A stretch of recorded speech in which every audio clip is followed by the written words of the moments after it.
The aroma of roasted chicken wafted through my small kitchen, mingling with the sharp tang of garlic and herbs I'd sprinkled on, just like my late wife Sarah used to do. It was Friday evening, and I'd invited my son, Mark, and his wife Lisa over for dinner, hoping to bridge the growing distance I'd felt since Sarah passed 2 years ago. I'm just a retired factory worker, pushing 70 now, living in this modest house on the edge of town, where the floorboards creak underfoot and the walls hold echoes of better days. As I set the table, the clink of plates reminded me of family nights long gone, but tonight I pushed those regrets aside, determined to make things right. The doorbell rang, a sharp buzz that jolted me from my thoughts. I opened the door, and there was Mark, my pride and joy, with his broad shoulders and grease-stained hands from the mechanic shop. "Hey, Dad," he said, pulling me into a quick hug, his voice warm but tired. "Smells amazing in here. You didn't have to go all out." I smiled, feeling a flicker of warmth in my chest. "Nonsense, son. It's been too long since we sat down proper. Come in, come in." Behind him, Lisa stepped inside, her high heels clicking on the wooden floor, a fake smile plastered on her face. She was dressed sharp, like always, in a sleek blouse and skirt that screamed city ambition, not our quiet small-town life. I nodded to her. "Lisa, good to see you. Hang your coats by the door there." She glanced at my old wool coat hanging on the hook, frayed at the edges and faded from years of wear. It was a relic from my youth, soft wool that Sarah and I picked out on our honeymoon, back when the world felt full of promise. The memory stung, her laughter as we walked those rainy streets, the coat keeping us dry. Lisa's eyes narrowed slightly and she let out a little laugh, not kind. "Oh wow, is that thing still around? It looks like it's from the Stone Age. You really should toss it, Pops. No offense, but it's embarrassing." Her words hit like a cold draft, embarrassment flushing my cheeks. I brushed it off, not wanting to start trouble. "It's got history, Lisa. Keeps me warm." Innerly, I regretted not standing up more. Like Sarah always said, I was too soft-hearted.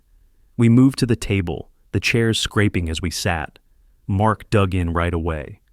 "This chicken's perfect, Dad. Reminds me of Mom's cooking." "Yeah, it does," I replied, my voice catching a bit. The steam rose from the plates, carrying that comforting, savory scent that made the room feel alive. Lisa poked at her food, her fork tinkling against the china. "So, Mark tells me you're still tinkering in that old garage of yours. What do you even do all day now that you're retired? Must be boring." I swallowed a bite, the juicy meat warm on my tongue. "I keep busy.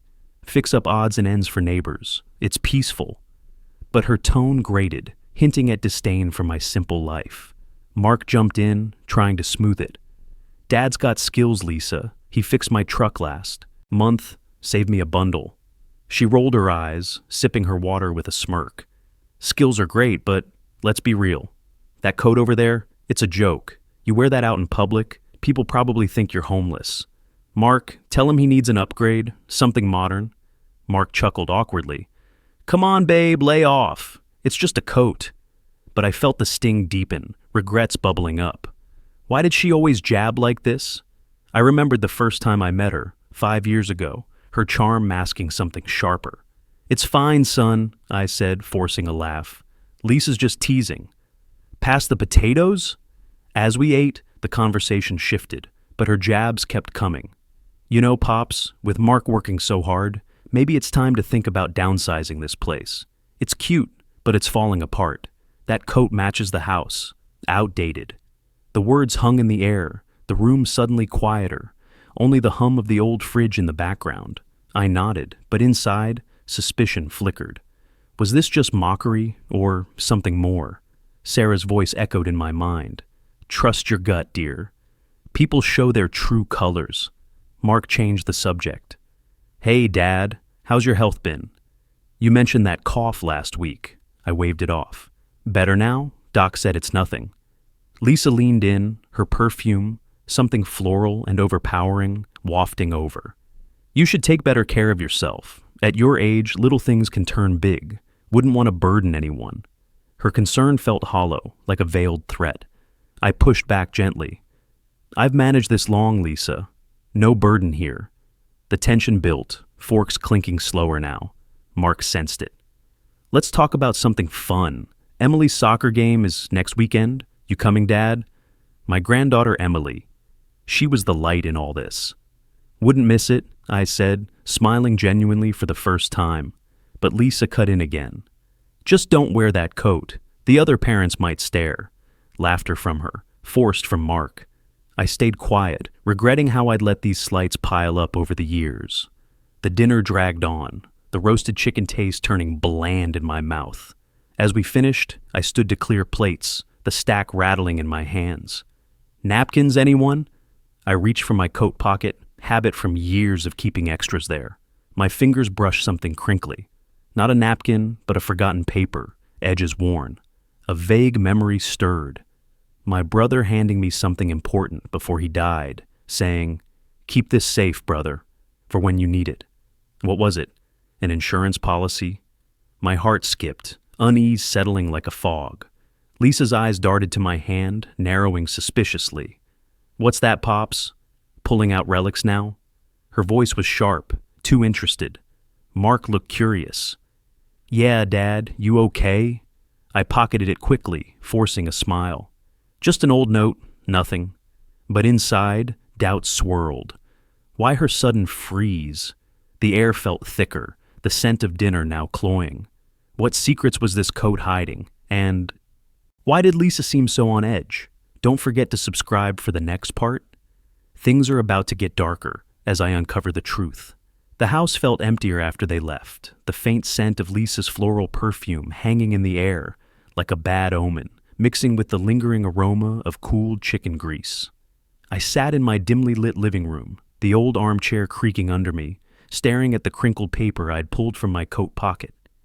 My hands trembled slightly as I unfolded it, an insurance policy from my late brother, Tom, naming me the sole beneficiary for a hefty sum, tucked away and forgotten since his funeral 5 years ago. Why now? I thought, regret washing over me like a cold wave. Tom had warned me about greedy relatives, his voice rough from years of smoking, rasping out, "Watch your back, Harold. Family can turn on you for $1." I'd laughed it off then, but tonight, with Lisa's suspicious stare fresh in my mind, it didn't feel funny. I needed to talk to someone. The clock ticked loudly on the wall, each second amplifying my unease. A soft knock at the door startled me. It was Mrs. Ellis, my neighbor, a kind widow in her 60s with silver hair and a tray of fresh-baked cookies in hand. The sweet smell of chocolate chips cut through the stale air as I let her in.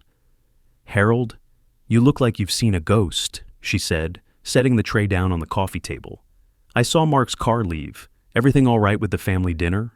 I sighed, sinking back into the chair, the fabric worn and familiar against my skin. "Not really, Agnes. Lisa was on about my old coat again, mocking it like it's trash. But then I found this in the pocket." I showed her the document, my voice low.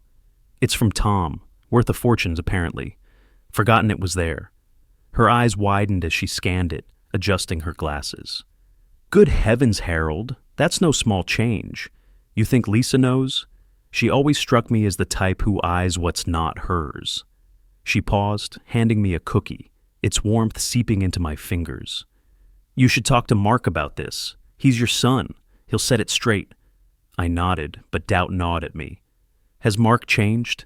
He used to stand up for me." "Maybe you're right," I said, biting into the cookie, the chocolate melting sweetly but doing little to ease the bitterness in my throat. "I'll call him now." Mrs. Ellis patted my arm. "Do that. And if you need anything, I'm right next door. Don't let this fester."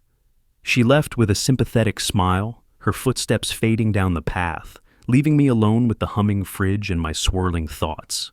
I dialed Mark's number, the phone cool against my ear, ringing twice before he picked up. "Dad, everything okay? We just got home." "Yeah, son, just about tonight." Lisa's comments on the coat, they stung more than usual. And I found something in the pocket, an old insurance policy from Uncle Tom. Big money. Her reaction when I touched it. It was off, like she knew. Mark let out a tired laugh. "Come on, Dad. Lisa was just joking around. You know how she is, blunt, but she doesn't mean harm. And that policy? Probably nothing. She's stressed with work, that's all. Don't read into it." His defense hit hard, like a punch to the gut. Joking? It didn't feel like it, Mark. She's always picking at my life, my things. And you just let her. Remember how you used to call her out? What's changed? There was a pause, the line crackling faintly. Dad, things are different now. Marriage, bills, it's complicated. Lisa's got a lot on her plate. Just drop it, okay? We had a nice dinner. Let's not ruin it. Regret flooded me. Regret for spoiling him too much after Sarah died, for not teaching him to see through facades. All right, son, if you say so. But my voice was flat, the words tasting like lies. We hung up, and I sat there, the room growing darker as the sun set, shadows creeping across the floor like doubts. Did Lisa know about this document? The question looped in my mind, pulling up memories of Tom on his deathbed, his labored breaths smelling of hospital antiseptic, whispering, "Greed runs in the family, brother. Hide this well." I'd shoved it in the coat and forgotten, but now, a noise from outside snapped me back, the murmur of voices. I crept to the window, peering through the curtains. Mark's car wasn't there, but I heard faint talking from my porch, like a phone on speaker. I cracked the door quietly, heart pounding, and caught snippets. It was Mark's voice, hushed but clear. "Yeah, Lisa, he mentioned the code again, and some old paper he found. Sounded important." Lisa's reply came sharp, tinny through the phone. "Important? What kind of paper? You think it's that insurance thing your uncle left? Mark, if it's worth what I think, we could use it. Your dad's not getting any younger. Maybe it's time to talk about his will." Mark hesitated. "Babe, that's harsh. He's my dad." "Harsh? We've got debts piling up, and he's hoarding who knows what in that rundown house. Tonight, when he reached in that pocket, I swear my heart stopped. If he suspects anything..." "Suspects what?" "Lisa, you're paranoid. He thinks you're just mocking him." She laughed, cold and low. "Mocking? Please, that coat's a joke. But if it hides money we need, just keep him calm. We'll figure it out." The call ended, and I slipped back inside, my pulse racing, the air thick with betrayal's sting. They were talking about me like I was an obstacle. Regret twisted in my gut. For trusting too easily, for ignoring Tom's warnings. Quiet determination stirred. I wouldn't let this slide. But first, I needed to think. Shaken, I headed to the bathroom, the fluorescent light buzzing overhead as I opened the medicine cabinet for my usual pills. My fingers brushed something unfamiliar. A strange bottle of capsules, label half peeled, not prescribed to me. I didn't remember buying it, the plastic cool and foreign in my hand. Where did this come from? Panic rose, mingling with the faint chemical smell from the bottle. Had someone planted it? Lisa's words echoed, "If he suspects anything." My mind raced. What if this was part of something bigger? I had to find out, but carefully. The whispers of doubt were turning into screams. The doubts from last night clung to me like morning fog, thick and disorienting, as I sipped my coffee in the kitchen, the bitter brew scalding my tongue. Sleep had been fitful, haunted by memories of past family gatherings, where Lisa's resentment had simmered just below the surface. I remembered the day after Sarah's funeral, the air heavy with the scent of lilies and grief, when Lisa had pulled Mark aside in our living room, her voice sharp like a knife. I'd overheard her whispering, "Why should we chip in for the costs? Your dad's got savings. He can handle it. We're not made of money." It had cut deep then, but I'd swallowed it, regretting now how I'd let it slide, thinking it was just stress. How blind was I thought, my quiet determination growing to uncover the truth before it consumed what was left of my family. A knock at the door pulled me from my reverie, the light, excited rapping I knew well.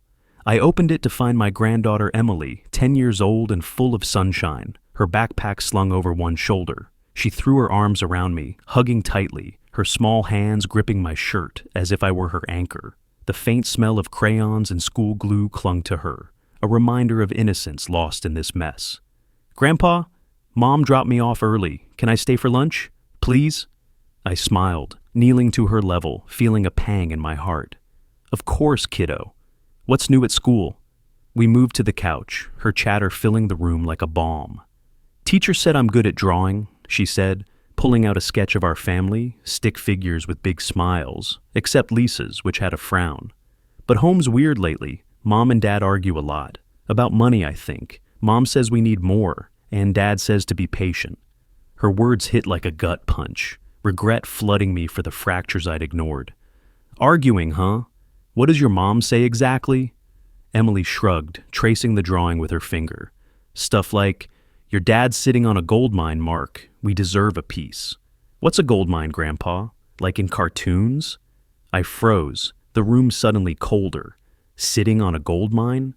That echoed too close to the insurance policy. It's just a saying, sweetie, means something valuable. But hey, let's not worry about that. How about we make sandwiches? She nodded, but her eyes were serious. Okay. But Grandpa, Mom doesn't like your coat. She told Dad it's ugly and you should give it away. Why's she mean sometimes? Her innocence stung, mirroring my own regrets about not protecting Mark from her influence. People get stressed, Em, but I'll talk to them. Now, turkey or ham? Turkey, she giggled, and we headed to the kitchen, her laughter a brief light in the growing shadows. After lunch, she left for a playdate, leaving me with her words echoing. I couldn't ignore this anymore. Grabbing my coat, I headed to the local library, the walk clearing my head, the crisp air carrying the scent of fallen leaves. The library doors creaked open, releasing that musty smell of old books that always calmed my nerves, like stepping into a quieter world. I approached the desk where Mr. Thompson, the librarian, a quiet man in his 50s with wire-rimmed glasses and a gentle demeanor, looked up from his computer. Harold, haven't seen you in ages. Looking for something specific? I nodded, pulling out the insurance document, my voice low. Yeah, Henry. Need help researching this. It's an old policy from my brother. Want to know its value and maybe check some public records on family. He adjusted his glasses, scanning the paper. Insurance, eh? Let's see. Pull up a chair. I'll show you the databases. We sat at a terminal, the keyboard clicking softly as he typed. All right, policy number, this is from a reputable company. Give me a sec. As the screen loaded, I leaned in. Appreciate this, Henry. Things have been off with my daughter-in-law, Lisa. Found this in my coat pocket after she mocked it at dinner. Her reaction was strange. He nodded thoughtfully. Family troubles? I've seen my share. Ah, here we go. The policy's active, beneficiary unchanged, current value, with interest and adjustments. Good Lord, Harold, it's worth over $500,000. You sitting on a fortune here. My heart ached, shock mixing with betrayal. $500,000? No wonder Lisa's eyes narrowed. That's a lot. Henry, can you check public records? Lisa's business failed last year. Any debts? He typed again, the screen flickering. Public bankruptcy filings are accessible. Let's search. Yep, here. Lisa Reynolds filed for Chapter 7 6 months ago. Debts from a boutique that tanked. Loans, creditors, the works. Over $200,000 owed. Ouch. And look, Mark's name is on some co-signed loans. They're in deep. The words blurred on the screen, my mind reeling. Mark, blinded by love, tangled in her mess. Regret twisted inside me. I'd seen the signs, her complaints at gatherings, but I'd stayed silent. This explains a lot. She's been pushing him, talking about my gold mine. Thanks, Henry. You're an ally in this. He smiled faintly. Anytime. Just be careful. Money brings out the worst. If you need more digging, come back. I left the library, the weight of revelations pressing down, but determination fueling my steps. I have to confront her, subtly. Later that afternoon, I spotted Lisa at the park near home, sitting on a bench, scrolling her phone. Emily was playing nearby, so it seemed natural. I approached, the gravel crunching underfoot, the distant laughter of kids a stark contrast to my tension. Lisa, I said, sitting beside her. Fancy meeting you here? Emily having fun? She looked up, startled, her smile tight. Oh, Harold. Yeah, she's good. What brings you out? I kept it light, but probed. Just a walk. About last night. The coat. Your comments got me thinking. Found an old paper in the pocket. Insurance thing from my brother. Worth a bit. You seemed interested. Her eyes flicked to my coat pocket, nervous, before she laughed it off. Interested? Me? Nah, I was just teasing. That coat's ancient. Who cares what's in it? Come on, Lisa. I heard you and Mark on the phone, talking about my gold mine. And now I know about your debts, the business failure, the bankruptcy.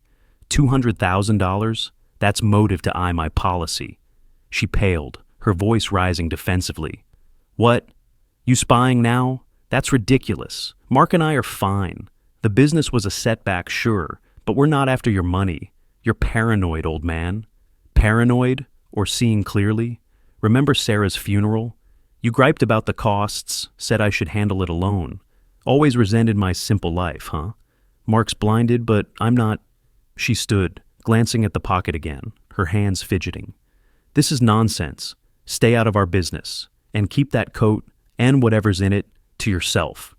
She called Emily over, hurrying away, but her nervous denial lingered, her eyes betraying fear. As they left, I noticed her final glance at my pocket, loaded with suspicion. What's she planning? The park's breeze carried a chill, matching the one in my bones. This was escalating. I needed more evidence. Fast.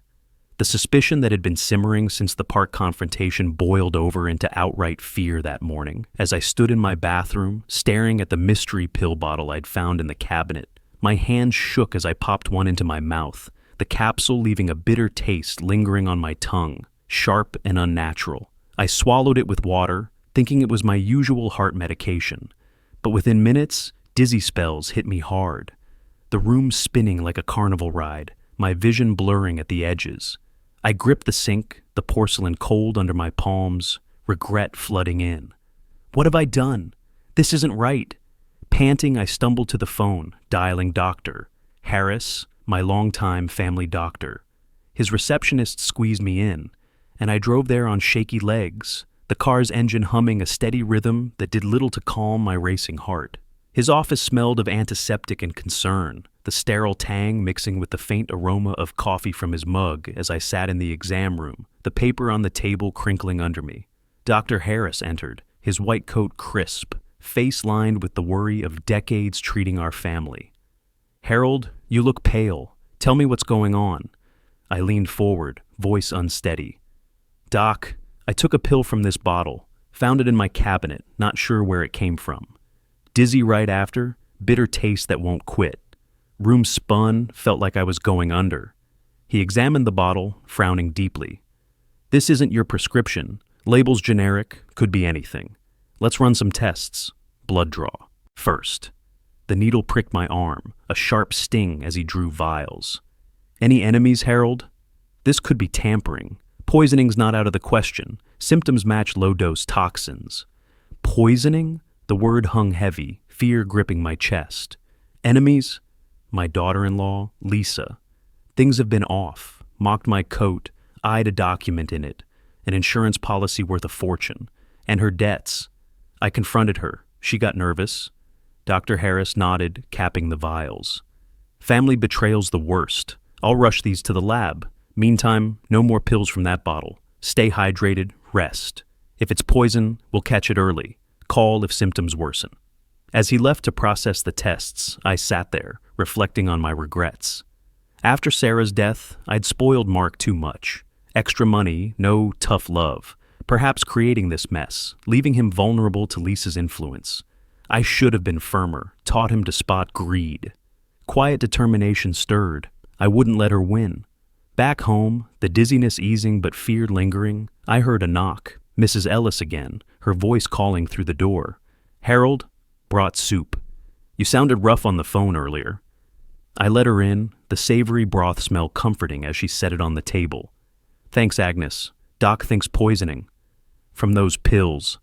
Her eyes widened. Poisoning? Lord, that's serious. Lisa? Possibly. Help me think. Let's look through old photos, letters, maybe clues about her jealousy. We went to the attic, dust motes dancing in the dim light, the air musty with forgotten memories. I pulled out a box of family photos and envelopes, the paper yellowed and crisp. Mrs. Ellis sifted through. Look here, a letter from Lisa to Mark, early in their dating. Your dad's too attached, always calling. It's like he's competing for your time. Jealousy, plain as day. I read it, heart aching. Yeah, and this one. Why does he get all the family heirlooms? We could use the money. Hints at resentment of my bond with Mark. She saw me as a rival. Mrs. Ellis nodded. She's been simmering. Remember how she snapped at gatherings? This fits. As we dug deeper, a small box caught my eye, wrapped like a gift, tucked behind photos. I opened it. Chocolates, dark and glossy, with a note. A sweet treat for you, Pops. From Lisa. But something felt off. The faint almond scent was wrong, bitter undertone. Poisoned gift? The note chilled me. Hope this brightens your day. You deserve a break. Veiled threat? Agnes, smell this. Bitter like the pills. A twist. She sent these last week. Said they were for my sweet tooth. She sniffed, recoiling. Almond? Could be cyanide masking. Harold, this is dangerous. Call the doc. The emotional weight crushed me. Betrayal's knife twisting. My own family plotting. Tears welled, but I wiped them, vowing quiet revenge. I will, but first, evidence. I'll test these, build a case. She won't get away with this. We wrapped up, Mrs. Ellis leaving with a hug. Be careful, you're not alone. Alone again, the house silent, except for the ticking clock. I paced, planning steps. Lab tests, maybe police. The chocolate's wrapper crinkled in my hand, a symbol of her deceit. How far would she go? Then, a pounding at the door, furious, unannounced. I opened it to Mark, anger flashing in his eyes, face red. Dad, what's going on? Lisa says you accused her at the park. Now you're avoiding my calls. Explain yourself. I stepped back, heart pounding. Mark, come in. We need to talk. About the pills, the chocolates, the policy. I think Lisa's trying to... He cut me off, voice rising. Trying to what? You're paranoid. She's upset, crying. Why are you doing this to us? The confrontation escalated, shadows gathering as truths threatened to spill. Don't forget to subscribe for the next part. Alliances form, but danger closes in. Mark's anger still echoed in my ears from last night's confrontation. But as the morning sun filtered through my kitchen curtains, casting long shadows on the worn linoleum, I felt a spark of strength building inside me.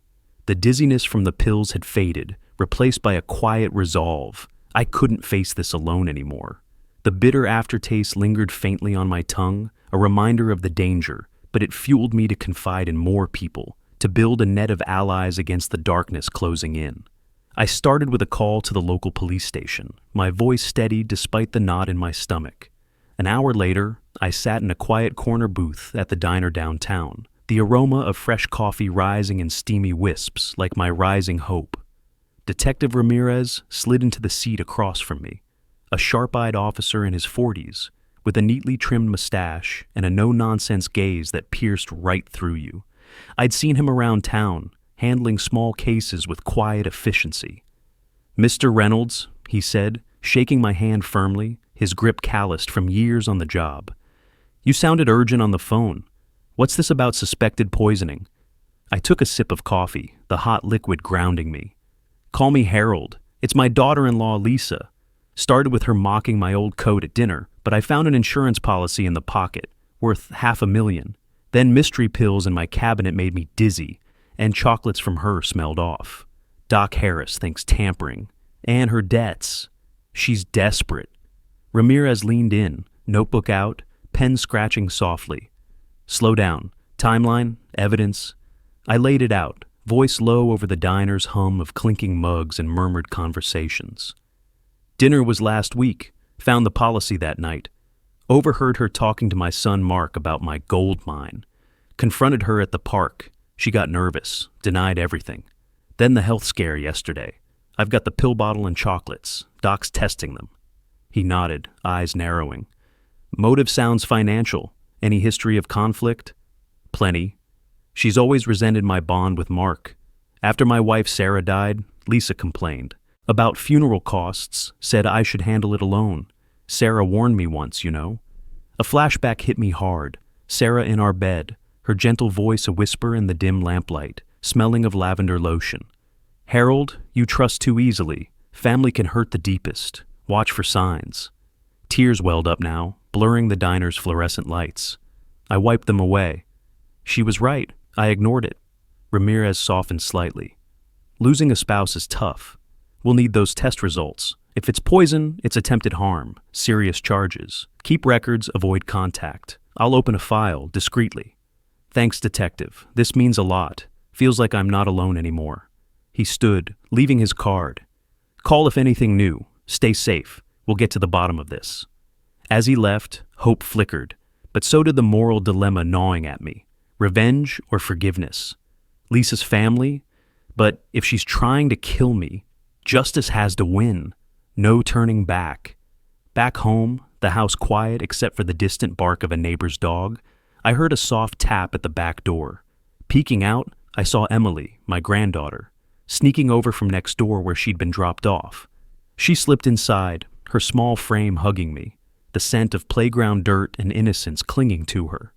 "Grandpa, I made this for you," she whispered, handing me a folded drawing, stick figures of our family, but Lisa's crossed out with angry red scribbles. I unfolded it, heart twisting. This is telling. Why'd you cross out your mom?" She looked down, twisting her fingers. "She's mean lately. Yells at Dad about money, says you're hiding stuff. I heard her say, 'If we get that insurance, our problems are over.' I don't like it. You're nice, Grandpa." Her words pierced me, revealing the child's intuition sharp as a blade. I hugged her tighter. "Thanks for telling me, sweetie. It's grown-up stuff, but you're brave. Promise me you'll be careful around home?"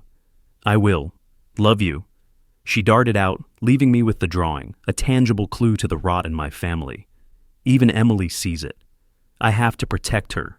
End this. Energized, I called Mr. Thompson from the library, his voice crackling over the line. "Harold? Back so soon?" "Yeah, Henry. Need more help. Bank records. Lisa's trying to access my accounts, I suspect." "Can we dig?" "Meet me here in 20. I'll have the public access ready." At the library, the musty book smell enveloped me again as we huddled at the computer, keys tapping rhythmically. "All right," he said, pulling up databases. "Your name, accounts, Look, unauthorized login attempts from an IP matching Lisa's address. 3 times last month. Tried to transfer funds, but security blocked it." Shock rippled through me. She was hacking in? That's bold. Matches her desperation. Those debts we found. Henry printed the logs, paper whirring from the machine. Evidence building. With the policy in this, you've got a case. What next? "Police are involved now. Thanks, ally. You're gold." We shook hands, his support bolstering my determination. Suspense mounted that afternoon when the doorbell rang unexpectedly. I opened it to Lisa, holding a thermos, her smile forced, eyes darting. "Harold, truce. Brought tea, your favorite chamomile. Let's talk, clear the air." The steam from the thermos carried a faint off scent, metallic, not the usual herbal calm.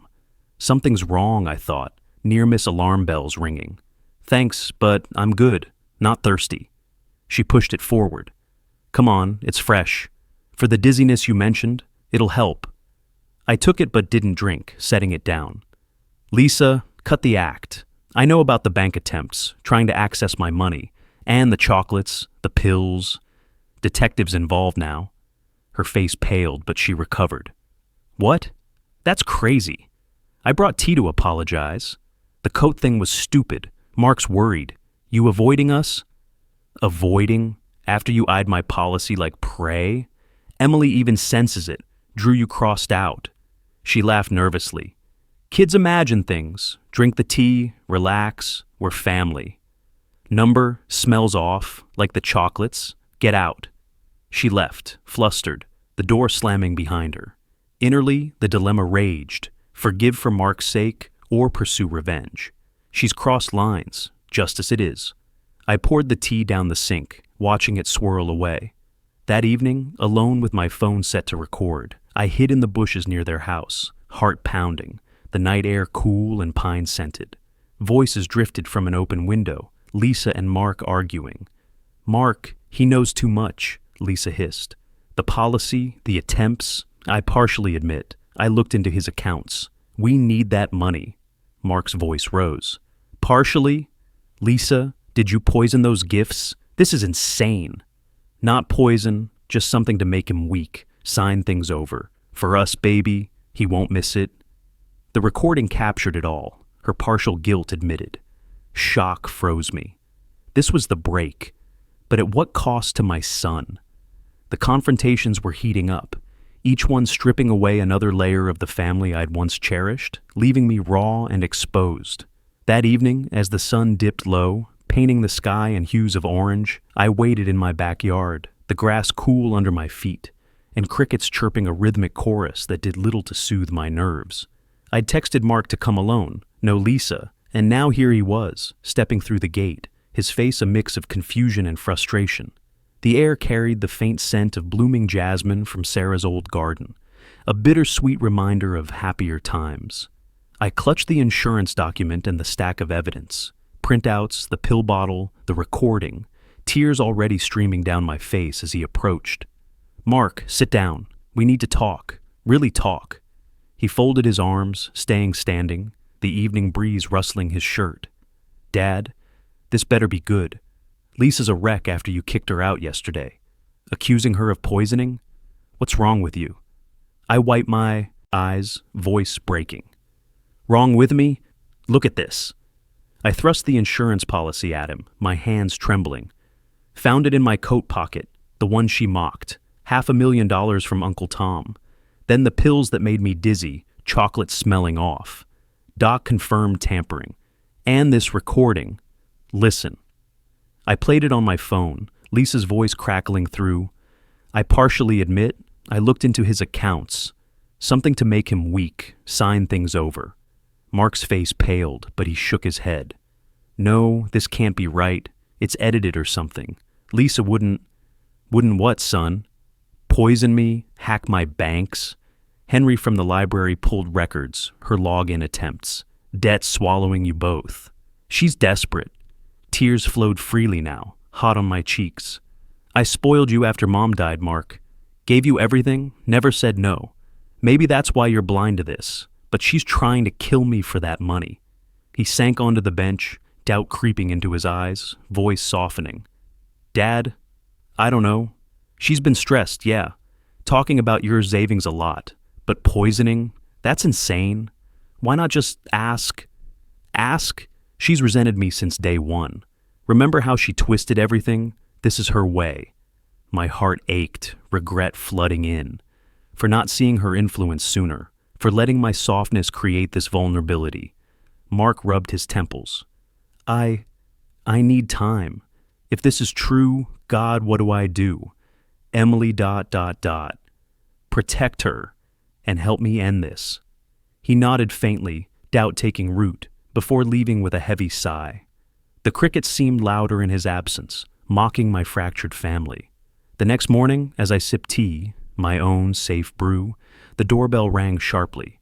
I opened it to a stranger, a burly man in his 30s, with slicked back hair and a smirk, his cologne overpowering and menacing, like cheap musk mixed with menace. You Harold? Lisa's father-in-law? I nodded warily, the scent invading my nostrils. Who are you? Tom, Lisa's brother. He stepped closer, uninvited, his voice low and threatening. Heard you've been causing trouble, accusing her of crap. Back off, old man. Family business stays family. You don't want problems. Problems? Like the kind where she poisons gifts? I've got police involved. Tell her to stay away. He chuckled darkly, leaning in. Police? Cute. Lisa's just looking out for her own. That insurance should be shared. Accidents happen to stubborn folks. His eyes gleamed with subtle threat, breath hot on my face. Get off my porch, Tom, or I'll call them now. He backed away, smirking, but his visit shook me, introducing this shady figure as another layer of danger. Lisa's pulling in reinforcements. How deep does this go? As I closed the door, memories flooded in, family holidays ruined by Lisa's complaints, contrasting sharply with Emily's joyful laughter. I recalled last Christmas, the house filled with the smell of pine and cookies, Emily giggling as she opened gifts, her eyes sparkling. But Lisa had soured it, snapping at Mark in the kitchen. "Why'd we come here? Your dad's cheap tree and sad decorations. We could have stayed home." Her voice had cut through the cheer, turning warmth to tension, while Emily's innocent joy highlighted the poison she spread. Regret hit hard. I'd smiled through it, not wanting conflict, but now I saw how it had festered. My phone buzzed, pulling me back. Detective Ramirez. "Harold, good news. Lab results. Fingerprints on the pill bottle match Lisa's from a prior record, minor theft years ago. Links her directly. And the substance? Mild toxin, enough to weaken over time. We've got probable cause." Relief washed over me, the power shifting at last. "That's it? Proof?" "Yep. Warrant coming. Your health improving." "Yeah, no more dizziness, but the scars, emotional ones run deep." We hung up, my quiet determination solidifying. Justice was closing in, even as the betrayal's wounds throbbed. But a twist awaited that afternoon. Rifling through mail Mrs. Ellis had collected, I found an envelope, anonymous. But inside, photocopies of forged documents. My signature faked on insurance claims, dating back months. Notes scribbled, frame Harold for fraud, claim dementia, seize policy. Lisa's handwriting matched samples I'd seen. Shock rippled through me. Not just theft, but framing me. She planned to ruin my name, make me the villain. The paper crinkled in my fist, anger mixing with resolve. I called Ramirez immediately. "Detective, new evidence, forged papers. Lisa's trying to frame me for insurance fraud, make it look like I was scamming." He whistled low. "Big twist. Send photos. This strengthens the case. Attempted fraud on top of poisoning. Sit tight. We're moving fast." My health was improving, no more spells, but the emotional scars remained, raw and aching. Regret for lost trust, determination to heal through justice. She almost destroyed us, but not anymore. As evening fell, the doorbell rang frantically. I peered through the peephole, Lisa, disheveled, eyes wild. I opened it a crack. "What do you want?" "Harold, please," she begged, voice frantic, hands clasped. "The document, that insurance policy. Give it to me. I'll stop everything. Mark knows now. He's furious. Just hand it over and this ends." "Ends? After poisoning, framing? Police have your prints, the forgeries. Beg all you want. It's over." She pounded the door. "No, you don't understand. We need it. Please, for Emily's sake."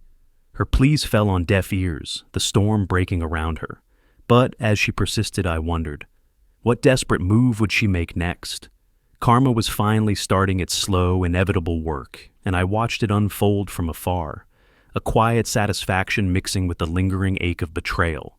That morning, the local paper thumped onto my porch, the fresh ink smell sharp and pungent as I unfolded it at the kitchen table, the pages crinkling under my fingers. There it was, in black and white. Local manager? Fired amid fraud allegations. Lisa's name bolded. Her job loss splashed across the community like the scandal it was.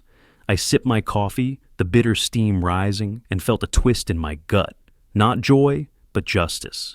She's reaping what she sowed, I thought, reflecting on how my passivity had let this fester for years.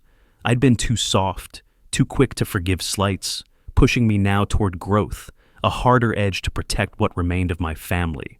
My phone rang, pulling me from my thoughts, the caller ID showing Ms. Patel, my lawyer, a no-nonsense woman I'd hired after Ramirez suggested it.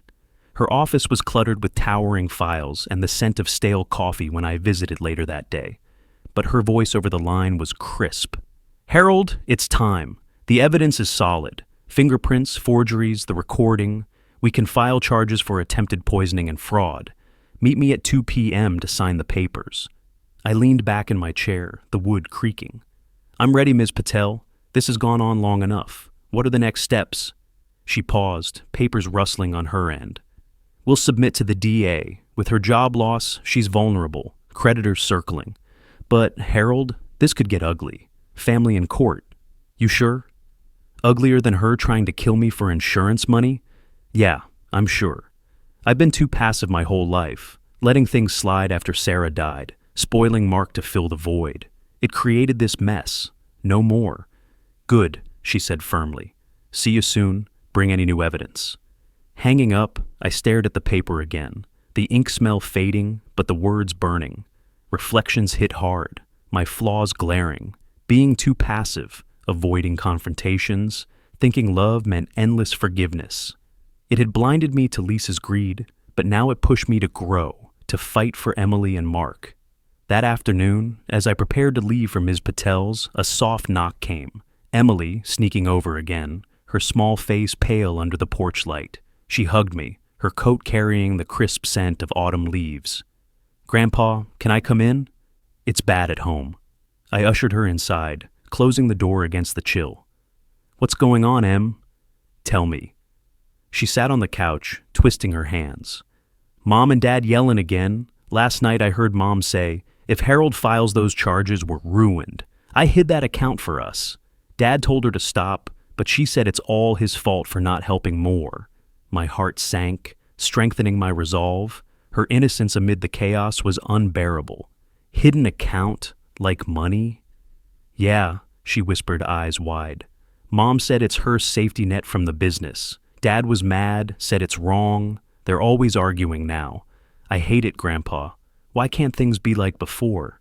I knelt, pulling her close, her hair soft against my cheek. "I'm sorry, sweetie. Grown-ups make mistakes, but we're fixing it. You heard hidden assets? That's important. Tells me she's still scheming."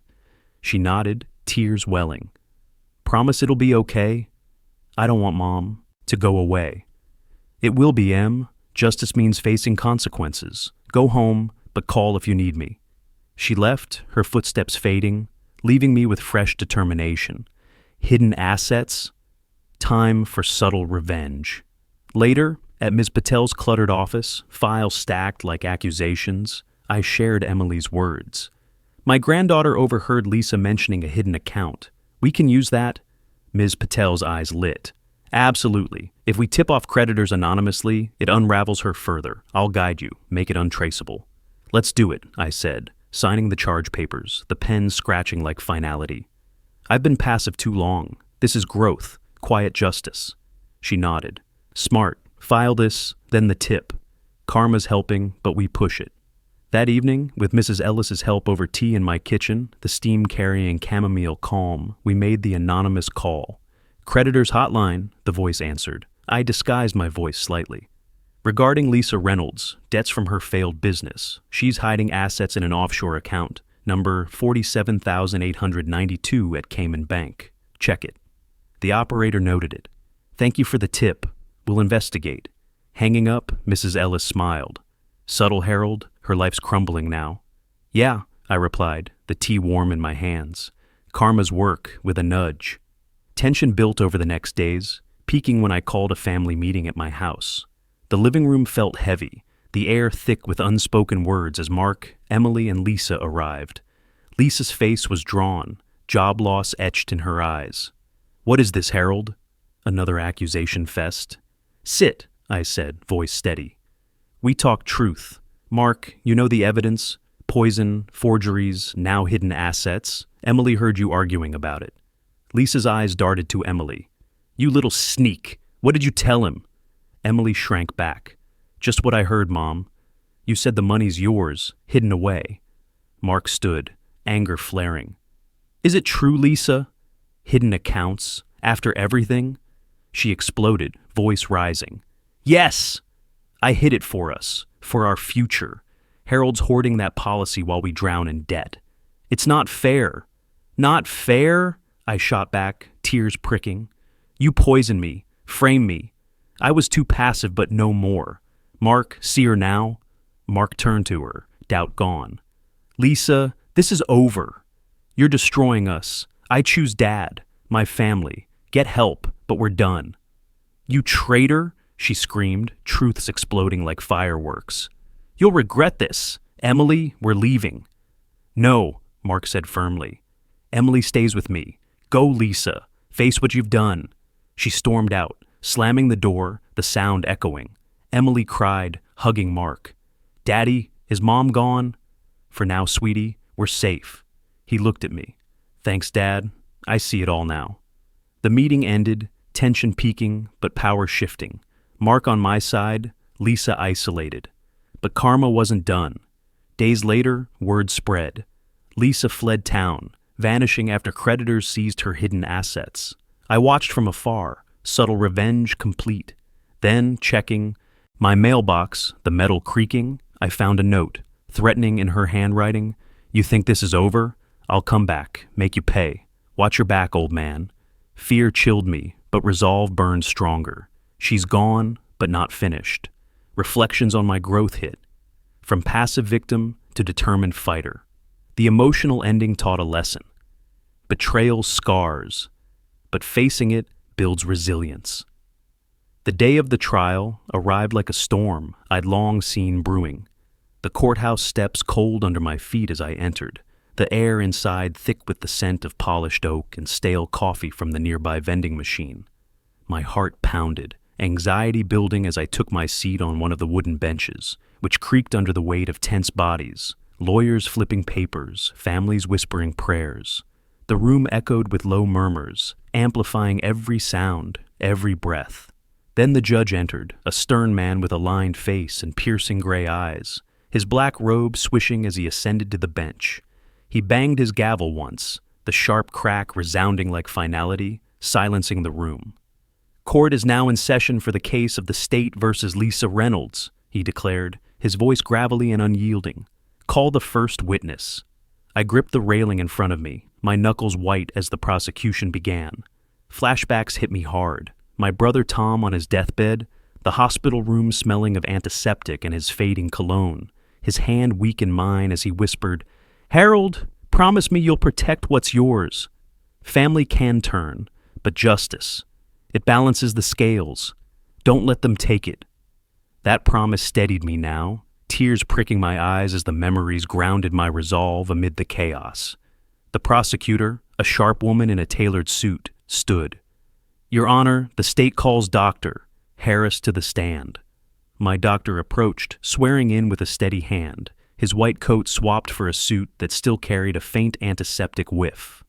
"Dr. Harris, describe the defendant's actions based on your examination of Mr. Reynolds." Dr. Harris adjusted his glasses.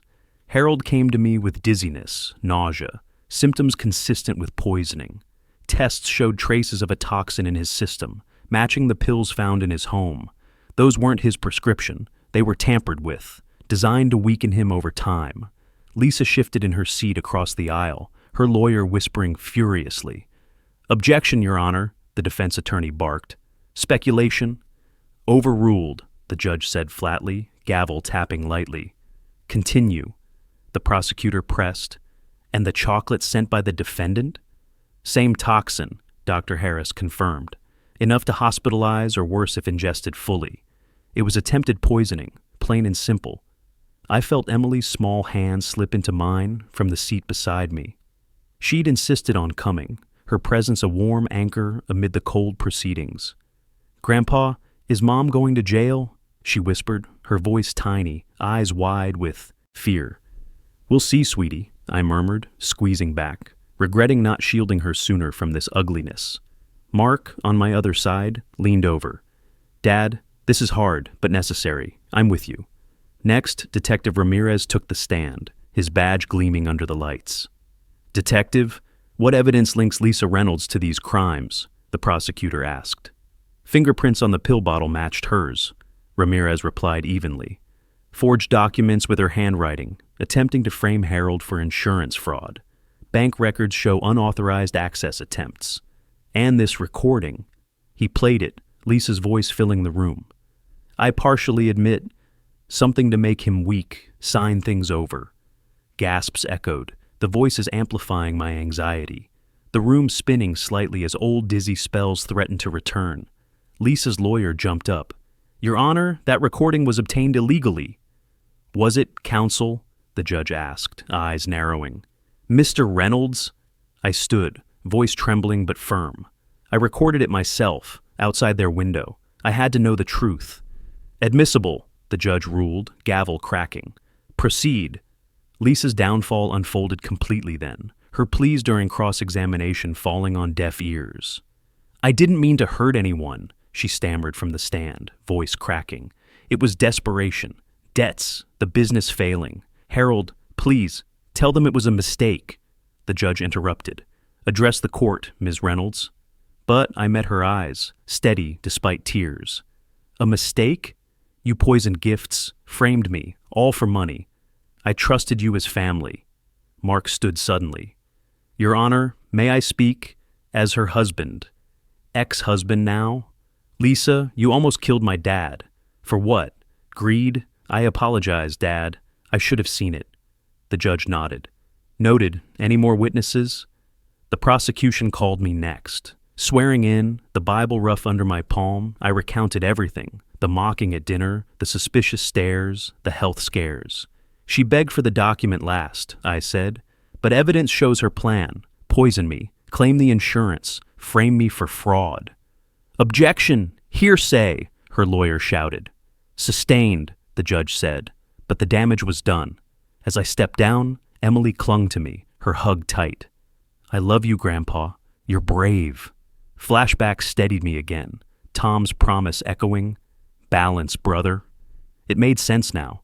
This trial was that balance. Closing arguments came, the prosecutor's voice rising. Lisa Reynolds orchestrated a calculated betrayal. The evidence is irrefutable. Attempted poisoning for financial gain. The defense pleaded. My client was desperate, not malicious. Mercy, Your Honor. But the judge's stern face showed no sway. After deliberation, he returned, gavel poised. On the charge of attempted poisoning, guilty. Fraud, guilty. Conspiracy, guilty. The gavel slammed, sounding like finality. Lisa's arrest immediate as bailiffs cuffed her, her cries echoing, No, please, Mark, help me. Her pleas fell. On deaf ears, officers leading her away. Outside, in the hallway's fluorescent glare, Mark pulled me into a hug, mending some wounds with his embrace, the scent of his aftershave familiar from boyhood. Dad, I'm so sorry. I was wrong to defend her. It's okay, son, I said, tears flowing. We survived. That's what matters. Emily joined, clinging to us both. Is it over? Can we be happy now? Yes, kiddo, I whispered, inner peace growing despite regrets, not acting sooner, trusting too easily. But gratitude filled me for survival, for this moment. Then the karmic twist. Weeks later, the insurance money cleared, helping Mark start over. A new home, free from Lisa's shadow, debts paid. Dad, this is our fresh start, he said over dinner, the table laden with roasted chicken like old times, aroma comforting. You're right, I replied, free at last. My health mended, emotional scars fading. I reflected on the porch that night, stars twinkling, cool breeze whispering. Regret lingered for delays, but survival taught resilience. Tom's promise fulfilled, balance restored. The wooden slats of my porch creaked softly under my weight as I eased into the old rocking chair, the one Sarah and I had bought at a flea market years ago. Its paint chipped, but its comfort unchanging. The sunset painted the sky in warm hues of orange and pink, the light warming my face like a gentle embrace, chasing away the chill of the evening air. The scent of blooming jasmine from the garden wafted over, mingling with the earthy smell of damp soil after a light rain earlier that day. I sat there, hands folded in my lap, pondering the lessons this whole ordeal had etched into my soul. Betrayal's sharp sting, the slow burn of revenge, and now the quiet dawn of closure. Trust, I'd learned, must be earned, not given freely like I once did, handing it out like spare change to anyone who smiled my way. Regrets lingered, but they were fading, replaced by a quiet strength I hadn't known I possessed. Life was moving on, piece by piece, and nothing showed that more than the visits from Mark and Emily. They came often now, their presence filling the house with a joy that had been absent for too long. Just yesterday, the door burst open with Emily's energetic steps, her sneakers squeaking on the floorboards as she ran in. "Grandpa, guess what? I made the soccer team," she exclaimed, her eyes sparkling, hair disheveled from practice, carrying the faint scent of grass and sweat. I pulled her into a hug, her small arms wrapping around me tightly. "That's wonderful, Em. Tell me all about it. Did you score any goals in tryouts?" She giggled, pulling back to mimic a kick. "Yeah, the coach said I'm fast. Dad helped me practice, but Mom, I miss her sometimes, but it's better now. No more yelling. Her words hit a tender spot, regret surfacing for not shielding her sooner from the chaos Lisa brought. It's okay to miss her, sweetie, but you're right. Things are calmer. Want some? Cookies? I baked your favorites. Yes, she shouted, dashing to the kitchen. Mark followed, his footsteps heavier, a tired smile on his face as he sat beside me. She's thriving, Dad. School's good. No more nightmares. Thanks to you. I shook my head. Not just me, son. We all fought through it. How are you holding up? Starting that new job? He sighed, rubbing his hands together. It's tough, but the insurance money helped, paid off debts, got a small place for us. No more looking over my shoulder. I still can't believe Lisa. All that for money. Greed twists people, I replied softly, the sunset's glow reflecting in his eyes. I regret not seeing it sooner, not being firmer with you after your mom passed. Spoiled you too much, maybe, to fill the void. Mark placed a hand on my arm. Don't blame yourself. You did your best. And now, we're here. Stronger. Emily returned, crumbs on her face, holding out a cookie. For you, Grandpa, and Dad, tell him about the picnic. Mark laughed. Yeah, we're planning one next weekend. You in? No more dark clouds, just us. I'd love that, I said, my heart swelling. Their laughter healed old hurts, each visit a stitch in the fabric of our mended family. In quieter moments, I turned to acts of giving, donating part of the insurance money to charity in Sarah's name. The process brought peace, the scent of fresh envelopes and ink filling my study as I sealed checks for local shelters and cancer research, causes close to her heart. One afternoon, as I licked a stamp, the tangy glue taste lingering, Mrs. Ellis dropped by, her knock familiar. Harold, I saw the donation announcement in the paper, honoring Sarah. That's beautiful. I invited her in, the room cozy with the aroma of brewing tea. It feels right, Agnes. That money was tainted by Lisa's schemes, but now it's doing good, cleansing almost. She nodded, sipping her tea. You've come far. Remember when you first told me about the coat and the document? You were so shaken. Yeah, I admitted, steam rising from my cup. Regrets hit hard then, not confronting sooner, trusting too easily. But it's fading, quiet strength taking over. Good, she said. You've earned it. Anne, Mark, Emily, visiting often, their laughter, it's healing. She patted my hand. That's closure, Harold. Hold on to it. After she left, I wandered to the closet, pulling out the old coat. Its wool was soft, faded, the pocket now empty of secrets but full of history. Folding it carefully, I whispered, You've carried me through storms. Time to rest. My heart felt full, regrets replaced by gratitude. That evening, as stars emerged, I reflected. Betrayal taught me trust is earned. Life moves on with quiet determination. If this story touched you, subscribe, like, and comment. What betrayal have you overcome? Watch for more tales of resilience.